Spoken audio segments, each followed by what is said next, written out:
यूं ही बढ़ते चलो, एक कदम हर दिन यूं ही बढ़ते चलो.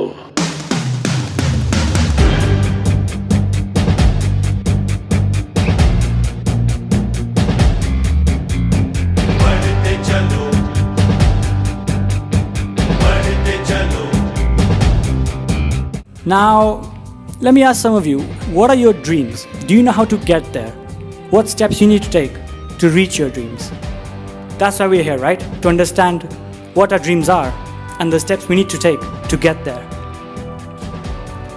And we also share a common goal. We want to unlock our full potential, right? Where we are now, right now, and as our maximum है, our maximum potential. We want to reach that.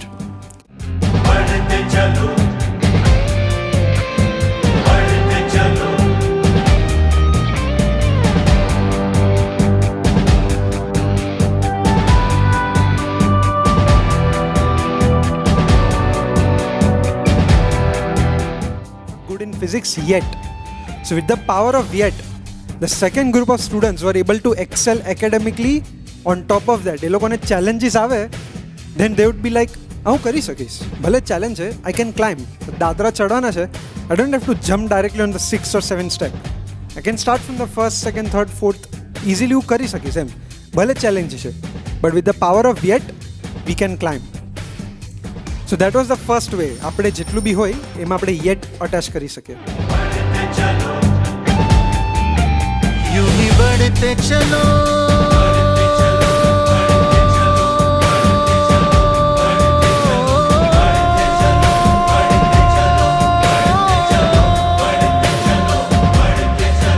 यूं ही बढ़ते चलो,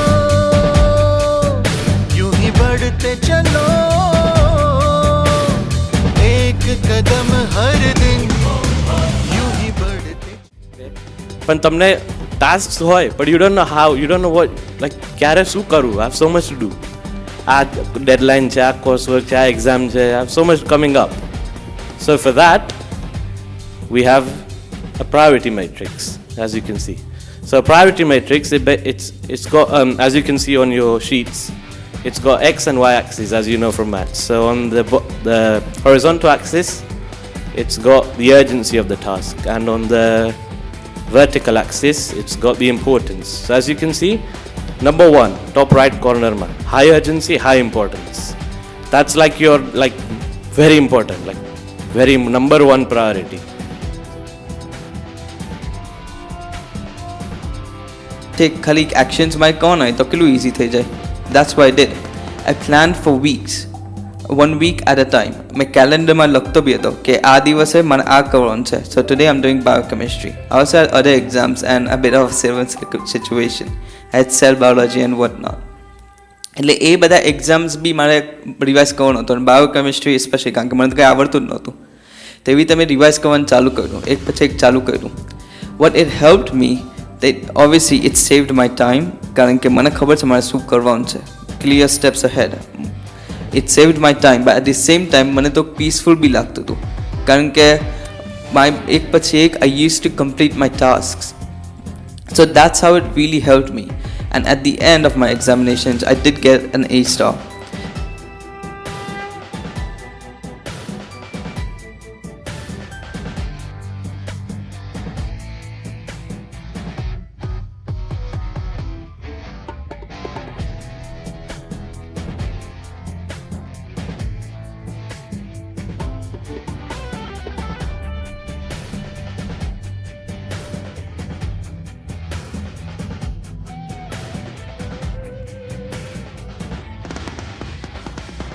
So that's how we build discipline.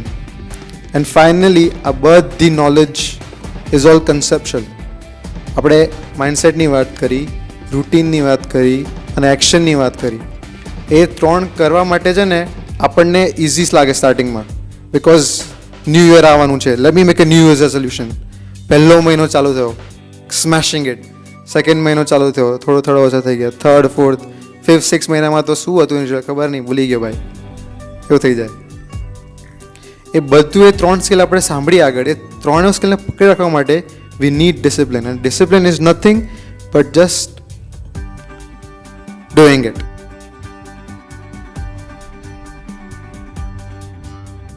આપણે ધ્યાન આપીશું તો પણ આપણે બધું જે એચીવ કરવું છે અથવા આપણે આપણા ડ્રીમને કમ ટ્રુ કરવું છે અથવા એને રિયાલિટીમાં લઈ જવું હોય તો પ્રબોધ સ્વામીએ કીધું એમ આપણે હાર્ડવર્ક કરવાનું, આપણે પ્રેયર કરો. પ્રેયર એટલા માટે કે આપણું કોન્ફિડન્સ લેવલ આટલું છે, હવે એને વધારવું છે તો વી નીડ પ્રેયર. અથવા આપણી કેપેસિટી આટલી છે, આપણી કેપેસિટીને વધારવી છે, વી નીડ પ્રેયર. અને પ્રેયર હોય, પ્રેયર શું છે?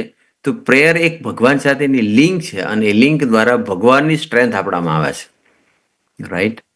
તો આપણે એટલા માટે પ્રેયર કરવાની. એટલે હાર્ડવર્ક, પ્રેયર અને પ્રબોધ સ્વામી કીધું એમ કોન્ફિડન્સ લેવલ વધારવાનું. અને એ 3 મુદ્દાની સાથે સાથે એમણે એ બી કહી દીધું કે આપણે સંતો સાથે અને સારા મિત્રો સાથે, ભગવદીઓ સાથે, સારા લીડર સાથેની ફ્રેન્ડશીપ બાંધવાની.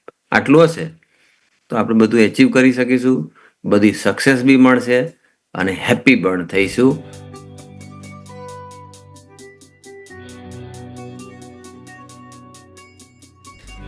Deliberate practice is essentially a bit more than just regular practice.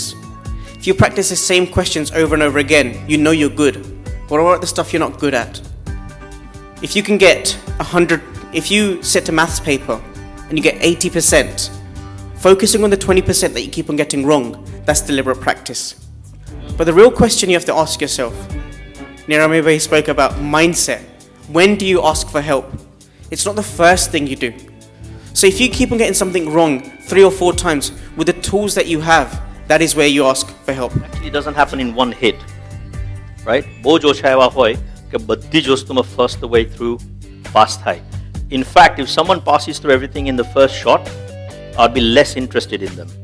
If they fail on the way to get to where they want to, I'm interested in those members. Because learning happens when you fail, right? આપણે છીએ એના કરતાં 10,000 ગણા આપણા દીકરા આગળ હોવા જોઈએ. કેમ નહીં? Why not? Right? આપણે બી આપણી વીકનેસીસ ઓવરકમ કરવા માટે આપણને બી લાઇક માઇન્ડેડ મેમ્બર્સ જોઈશે કે જેની જોડે આપણે વાત કરી શકીએ. So we need mindset, action. Everyone forgot routine. આપણે બધું જ કરવું છે, ખાલી રેગ્યુલરલી નથી કરવું, એવું નથી ને?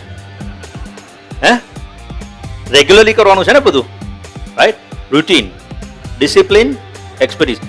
સો we've got this. So what do we think this max?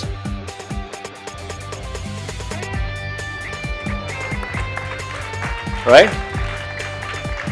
So we should be always dreaming.